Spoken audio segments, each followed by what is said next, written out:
आप समझिए कि इनके बच्चे को टीका नहीं लगाया गया, लेकिन टीकाकरण का मैसेज इनके पास आ गया। आयुष्मान आरोग्य मंदिर इसी जगह पे ये बुलाई थी, शिवपुर साहबगंज जनपद गोरखपुर नगरीय प्राथमिक स्वास्थ्य केंद्र। इसी जगह पे बुलाने की बात हुई थी कि जहाँ पे आपको टीकाकरण कराया जाएगा। वैक्सीन कहीं लगा ना, कहीं यूज़ होगा ही ना, ऐसा तो नहीं किसी और को लगे पता चला आप पानी भर दे रहे हो। पहला मैसेज क्या है, जरा एक बार पढ़ के आप सुनाइए। Dear Vishal, your child baby of Amrita is vaccinated successful 18/1/2025 को, मतलब ये पहला मैसेज आया। ये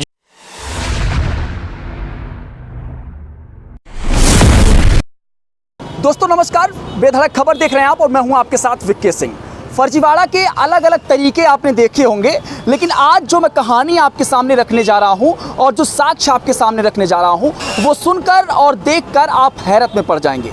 दोस्तों, मैं आशा कार्यकर्ता, जो आशा कार्यकर्तियाँ होती हैं, उतने छोटे लेवल की बातें मैं आपको बताने जा रहा हूँ कि अगर आपके यहाँ कोई बेटा या बेटी होती है, उसका टीकाकरण आप करवाने जा रहे हैं, और अगर कोई आशा कार्यकर्तियाँ आपके पास आती हैं, चाहे वो पोलियो पिलाने वाली हो या कोई अन्य हो, आपके पास आती हैं, आपका आधार कार्ड नंबर, आपका मोबाइल नंबर अगर मांगती हैं तो दीजिएगा मत, क्योंकि मेरे बगल में आप विशाल सिंह को देख पा रहे होंगे। विशाल सिंह यही काम करते हैं। इनके घर पे एक 7 महीने की लड़की या लड़का है, और उसके बाद एक कार्यकर्ती आती है, आशा कार्यकर्ती आती है, वो इनसे इनका आधार कार्ड और इनका जो है मोबाइल नंबर मांगती है, कहती है कि आपका टीकाकरण करवा दिया जाएगा, और जो कार्ड बनवाने का पैसा है सिर्फ 250 वही लगेगा।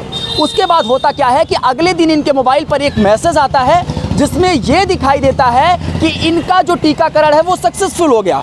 आप समझिए कि इनके बच्चे को टीका नहीं लगाया गया, लेकिन टीकाकरण का मैसेज इनके पास आ गया। पूरा मामला क्या है, पूरा माजरा क्या है, और इसमें फर्जीवाड़ा कैसे हो रहा है, ये पूरी वारदात को और सारी चीज़ों को समझने की कोशिश करेंगे। सबसे पहले विशाल, शुरुआत से बताइए क्या हुआ था। 6 महीने पहले हमारी बेटी हुई तो आशा आई, तो उन्होंने बताया कि हमारे यहाँ प्राइवेट सरकारी है, तो इंजेक्शन लगता है, बस कार्ड के पैसे आपके लगेंगे। मैंने बोला अच्छा ठीक है, मैं देखता हूँ, पता करता हूँ। तो मैं आता हूँ, मैं ऐसे अभी प्राइवेट में लगवाता हूँ, तो जो होता है मैं देखता हूँ। फिर उसके बाद से प्राइवेट में इसके पहले लगवाते थे? हम प्राइवेट में कितना चार्ज करते थे? वहाँ पे जो भी चार्ज हो, मतलब प्राइवेट का जो भी इंजेक्शन के 8-10 हज़ार जो भी ऐसे इंजेक्शन आता है चार्ज होता था, वो आप प्राइवेट में लगवाते थे? हाँ, प्राइवेट में लगवाते थे। इन्होंने ऐसे बताया कि सरकार में, मैं भी चलो अच्छा है, बढ़िया है, पैसा नहीं लगेगा, बस कार्ड के पैसे देने 250, 10,000 रुपये बचेंगे। तीसरे दिन उनको मैसेज आता है कि आपका वैक्सीन सक्सेसफुली लग गया। तो मैंने उस बार उनको वार्न किया कि भैया इंजेक्शन लगा नहीं है। एक बार जरा मैसेज हमको दिखाइए। देखिए, ये आज का मैसेज है। ये देखिए मैसेज, ये आप देखिए, इस मैसेज में लिखा हुआ है dear Vishal, your child baby of. एक बार वो पूरा चीज़ दिखाएं, तो ये किस तरीके से मैसेज आया है एक बार मैं आपको दिखाता हूँ पूरा मामला। पहला मैसेज ये है।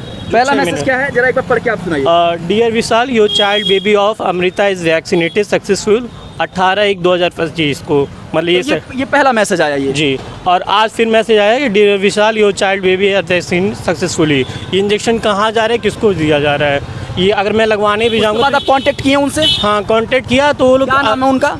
नाम तो मुझे उनका क्लियर नहीं है, 6 महीने पहले का कुछ था। तो ये तो कि आइए वहाँ पे आप देख लीजिए। तो फिर क्या ही जाएगा आदमी, वैक्सीन तो पहले ही लग गया यहाँ पे। तो ये कहाँ पे बुलाई थी ये लगवाने के लिए? ये हमारे शिवपुर सवाजगंज में, क्योंकि उनका फ़ोटो भी है, शिवपुर सवाजगंज का क्लिनिक है ये। आयुष्मान आरोग्य मंदिर, आयुष्मान आरोग्य मंदिर इसी जगह पे ये बुलाई थी, शिवपुर साहबगंज जनपद गोरखपुर नगरीय प्राथमिक स्वास्थ्य केंद्र। इसी जगह पे बुलाने की बात हुई थी कि जहाँ पे आपको टीकाकरण कराया जाएगा। अब सोचने वाली बात कितनी ये है कि एक अभिभावक जो विश्वास करके आशा कार्यकर्तियों पर अपना आधार कार्ड और मोबाइल नंबर देते हैं, ये सोचकर कि जो वो प्राइवेट में टीकाकरण करवाते हैं, जिसके अमूमन चार्ज जो है वो 8 से 10 हज़ार रुपये लगते हैं, वो 250 रुपये में एक कार्ड बनवाने के बाद इनको करवा दिया जाएगा। होता क्या है कि इनके पास अगले दिन मैसेज आता है कि आपका जो टीकाकरण है वो बेहद ही सक्सेसफुल हो गया है। फिर 2-3 दिन बाद एक अलग जो मैसेज आता है कि आपका दूसरा टीकाकरण भी करवा दिया गया। बच्चे को टीका लगने वाला है। हाँ। तो अभी वही वैक्सीन का है, वो वैक्सीन अगर लगाना भी होगा तो कैसे लगेगा?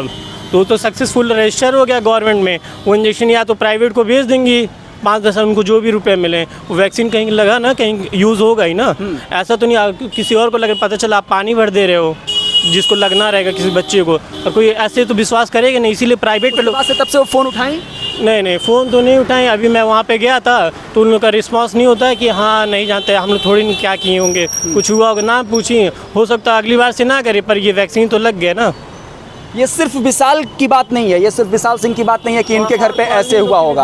आप ये समझिए ना कि अगर एक जगह से सक्सेसफुल दिखा दे रहा है टीकाकरण का ऑप्शन, तो इसका मतलब वो टीका जो है कहीं ना कहीं किसी ना किसी को तो लगा होगा, किसी ना किसी के हाथ तो बेचा गया होगा। तो ये भ्रष्टाचार का जो पैमाना है, जहाँ से ये सारी चीज़ें एक छोटे स्तर से तय होती हैं, जहाँ एक आशा कार्यकर्ती नंबर लेती है आधार कार्ड का और सारी चीज़ों को करने के बाद इनका जो चीज़ें हैं वो सक्सेसफुल दिखाई देती हैं। एक बड़ी चीज़ है, अब ये समझ में नहीं आता। मैं नंबर लूँगा, उनसे एक बार कांटेक्ट करने की भी कोशिश करूँगा कि ये सारी चीज़ें जो हुई हैं वो किस बिहाफ पे हुई हैं, और अगर इनको अब दूसरी जगह फिर अब इनको टीकाकरण करवाने की ज़रूरत अगर इनको बच्चों की होगी तो फिर वो कहाँ करवाएंगे। उनका तो सक्सेसफुल 2 बार दिखा दिया, और 2 बार दिखाया है, तो आगे जो वो जिसको करवाएंगे वो या तो हो सकता है वो पानी भर के वो इंजेक्शन में इंजेक्ट कर दे या किसी और तरीके से कर दे। जो टीकाकरण एक प्राथमिक चीज़ें होती हैं बच्चों के लिए, वो एक महत्वपूर्ण है। जाएगा ही नहीं, आदमी ऐसे ही डर जाएगा, सरकारी के पास जाएगा नहीं। इसी वजह से लोग प्राइवेट में जाते हैं, कम से कम बच्चे के साथ थोड़ी वो करेंगे, अपना बच्चा सेव करेंगे भाई, उसके साथ थोड़ी नहीं करेंगे, छोटी बच्ची है वो।